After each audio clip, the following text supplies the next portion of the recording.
Bem,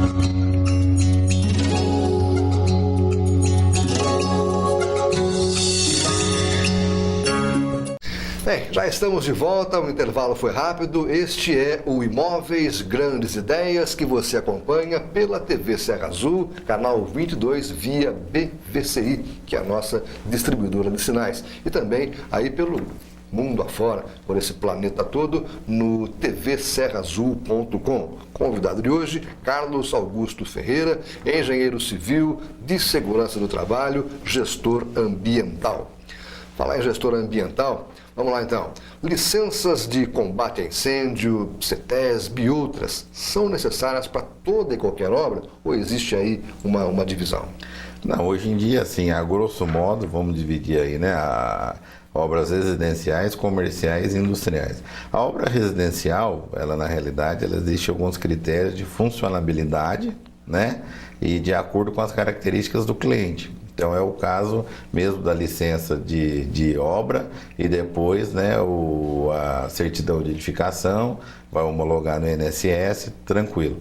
Agora no caso comercial, além da gente ter algumas exigências no caso da saúde e da alimentação com a vigilância sanitária, nós vamos ter algumas necessidades aí do sistema de combate a incêndio. A edificação, se ela for inferior a 750 metros quadrados, eu vou ter um sistema mais específico para trabalhar com ela, e acima de 750, com algumas características que são técnica fala. E o comercial para CETESB, não, se não tem nenhuma característica de impacto. Agora, já industrial é mais complexo. É mais complexo, né? Mais complexo. Aí eu vou precisar, inicialmente, da CETESB, uma licença prévia. A licença prévia ela vai dizer se aquela área justamente ela é evidente para a construção de qualquer tipo de indústria e para aquele tipo de indústria. Porque se você entra com a licença, pode dizer se a CETESB ou o município já te dá um uso do solo, te dá a possibilidade de construir naquela área. Se não tiver possibilidades, você nem vai dar de seguir adiante seu projeto. Por isso que é aquilo que a gente conversou lá atrás. Às vezes o cara começa a construir, às vezes ele nem construir ali, ele pode uma indústria, né? Então o importante é consultar o profissional em todos os aspectos. Depois ele vai ter uma licença de funcionamento, né, que é a hora que ele já está em fase de execução para começar o seu funcionamento, e depois uma licença de operação, que essa licença de operação é válida de acordo com o empreendimento por alguns anos e depois ela tem que ser renovada. No caso do bombeiro, todas as instituições comerciais e industriais elas precisam hoje do AVCB, que é a auto de vistoria do Corpo de Bombeiro. Algumas vão ter menores exigências e outras maiores exigências, de acordo com a complexibilidade, né? Com o ramo da Exatamente. Em tese, para desenvolver um projeto de incêndio, a gente tem que saber qual que é a carga de incêndio, ou seja, qual que é o potencial de combustão que eu tenho. O algodão, por exemplo, uma fábrica de algodão é diferente de uma metalurgia do aço, né? Porque a carga de incêndio é diferente. E principalmente a área dessa edificação e localização, para a gente começar a desenvolver o projeto. Aí vai para análise de projetos, depois vai para vistoria, depois da conclusão final. Aí sim é emitido um auto de vistoria do Corpo de Bombeiro. O bombeiro vai ver se aquele projeto aprovado condiz com o que foi executado, né? E a vigilância sanitária também, vai caracterizar as leis, né? A resolução, de que é a área de iluminação, ventilação. Em alguns casos eu tenho que ter azulejo, se eu não tenho, se eu tenho que ter pintura lavável, se eu não tenho, né? Então, é complexo, né? Ou seja, para cada atividade existe um profissional. Fugir um pouquinho desse tópico para voltar para um assunto que me interessou pessoalmente, inclusive, e já que eu estou diante de um grande engenheiro de segurança, eu faço uma pergunta que eu acho que muita gente gostaria de fazer, né? Portas giratórias, elas oferecem que tipo de segurança? Quer dizer, nós sabemos aqui em nós, mas vamos esmiuçar isso. Porta giratória é um problema sério, né? Na realidade, eu estou até escrevendo um artigo, né, para uma revista dessa área que me constou.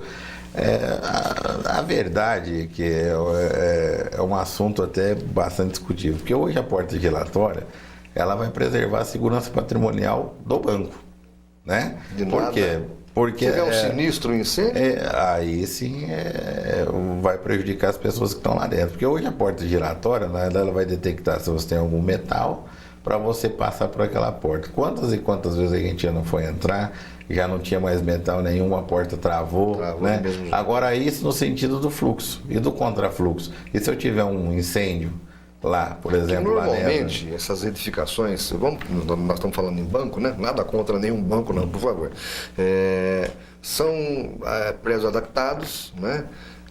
E não tem lá essas saídas de emergência como deveriam ser, com algumas exceções. Tem uma agência, particularmente na cidade, que é mais aberta nesse sentido, né? Mas não tem saída de emergência, quer dizer, então, essa porta giratória de segurança só patrimonial, de pessoal não tem nada. Nada, é o que a gente fala. Muito se assegura o patrimônio e acaba não tendo, deixando de lado a segurança pessoal. O que acontece é o seguinte, que não adianta a gente também ter um sistema de combate a incêndio implantado se a gente não tiver placas direcionando para a rota de fuga, né? Aberturas mínimas necessárias. Quando a gente vai desenvolver um projeto, por exemplo, desse porte, lá é uma área de concentração de público. Então tem que ter vários sistemas que funcionem na hora do caso do sinistro. Principalmente uma porta grande de saída de emergência, que tem que estar aberta a todo momento, né? E muitas vezes, por segurança, né, contrapondo exatamente esse número de, ainda mais essa grande quantidade de ataques que a gente vê em caixas eletrônicos e tal, essa porta nem sempre vai estar aberta, ou pelo contrário, dificulta uma porta giratória. Então, quer dizer, é importante o que você disse. Muitas vezes se pensa também do lado do patrimônio e esquece do lado da segurança pessoal. Mas, com certeza, as instruções normativas aí do bombeiro estão sendo direcionadas e ainda vai chegar nesse ponto. Vai reverter essa situação. Vai reverter a situação. Eu nunca fui, mas eu já vi muita gente ser constrangida, inclusive, já vi gente ficar brava, vi gente tirar roupa, inclusive. Vou tirar roupa, quero entrar. Quer dizer, isso é uma tendência que tende a terminar esse problema. E nesse artigo que você está fazendo, você bate nessa tese aí. Exatamente, que não só o banco, existem aí inúmeras, né, tanto órgãos privados e públicos que você vai, que a pessoa, por essa onda de criminalidade, ela acaba pensando mais exclusivamente no patrimônio. Né? Então, quer dizer, a abordagem minha é justamente isso, né? Essas quantidades de atentados, de problemas que a gente tem hoje, está fazendo com que a sociedade está se voltando mais para a segurança do patrimônio, né, do que resguardar a segurança pessoal. Bom, nós estamos nos aproximando do finalzinho do nosso programa. Estou vendo que com o Carlos aqui, dada a fluidez, não é? Com o que ele fala e o conhecimento de causa que ele tem, dá assunto aqui para uns 10 programas mais ou menos, né? Para de chegar aí na fase final, engenheiro Carlos, dá umas dicas aí, faça umas recomendações àqueles que estão prestes a casar, vai construir, ou vai se aventurar no ramo imobiliário, ou vai entrar num negócio, né? Enquanto engenheiro civil, de segurança do trabalho, gestor ambiental, dá aí as suas dicas e as suas orientações finais aí a esse pessoal. Bom, nós podemos encerrar dizendo, né, que hoje os maiores patrimônios que a pessoa tem, né, além do zelo do nome, a profissão, né, e a residência onde ela se sente confortável, né? Segura, né? Geralmente eu vou perguntar de uma pessoa, e o Carlos? O Carlos engenheiro, né? E o Márcio da TV. Quer dizer, liga a profissão. Do mesmo jeito também que a pessoa, ela se sente extremamente confortável num refúgio, que é na sua própria casa.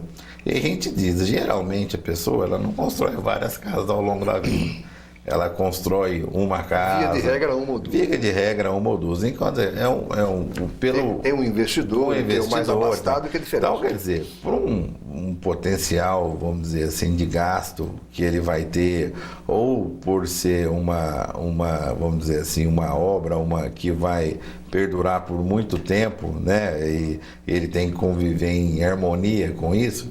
O ideal é que se procure os profissionais para evitar qualquer tipo de problema, mesmo para construir como para adquirir um imóvel, para fazer uma avaliação, para ver se aquela obra não tem vícios característicos, alguma coisa que vai trazer um desconforto futuro, né? Porque a gente vê hoje inúmeras ações aí de pessoas que compram de obras e depois acabam acionadas judicialmente porque não tem essa determinada característica aí mínimo necessária que precisa. Bacana. Então acho que o objetivo é esse. Tá, eu estou interagindo aqui com o Carlos Augusto Ferreira, até porque o Carlos Augusto Ferreira é diretor da Interação. Carlos, estamos chegando no finalzinho.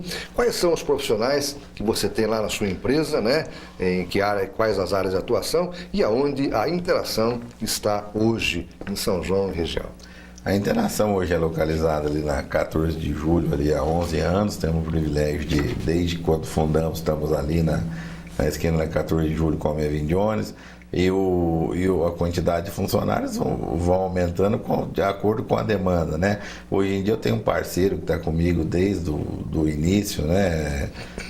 Que é o Rangel Rosa Kessa, um arquiteto que inclusive aí, junto comigo fez inúmeras obras aí na região, em São João.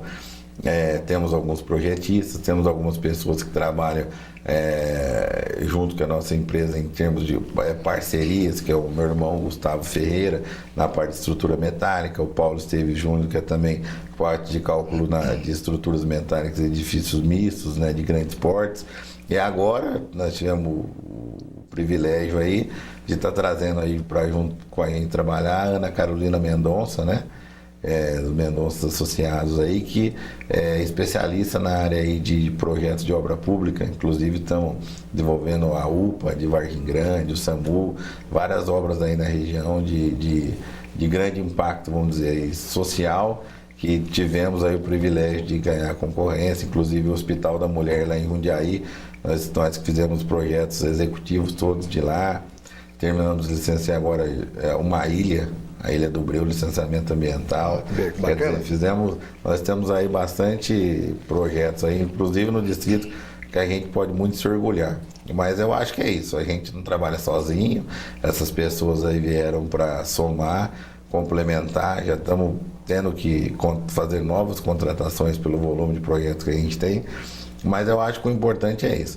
Na realidade, acho que todo profissional, para encerrar, tem que ter consciência que quando ele se formou, ele tem que entender que ele se formou para desenvolver uma atividade própria, mas ele tem que estar sempre ligado na contribuição social. E no contexto geral. No contexto geral. Ele tem que entender que uma cidade ela vai se desenvolver também, né, sobre a sua tutela ou sobre os seus projetos. Então, quer dizer, essa consciência é importante. Que todo o projetista, engenheiro, arquiteto, que quer que seja, ele tem que ter essa consciência que quando você está implantando um imóvel na cidade, você está enriquecendo a cidade e desta forma você está contribuindo para o crescimento. Fazendo parte da história. E é legal amanhã você poder andar pela cidade e apontar para sua filha, né, teu pai contribuiu dessa forma. E a gente já fez vários projetos aqui significativos que a gente pode dizer que a gente se considera cidadãos são-joanenses por estar contribuindo com isso. E feliz por isso. Feliz por isso. Carlos Augusto Ferreira, esteja desde já convidado a retornar, você, o Rangel, todo o seu pessoal, tá? Porque realmente você tem grandes ideias. E o nosso objetivo é esse. O objetivo do Imóveis Grandes Ideias é compartilhar essas grandes ideias com todos os nossos amigos telespectadores. Final do programa, voltamos semana que vem. Até mais.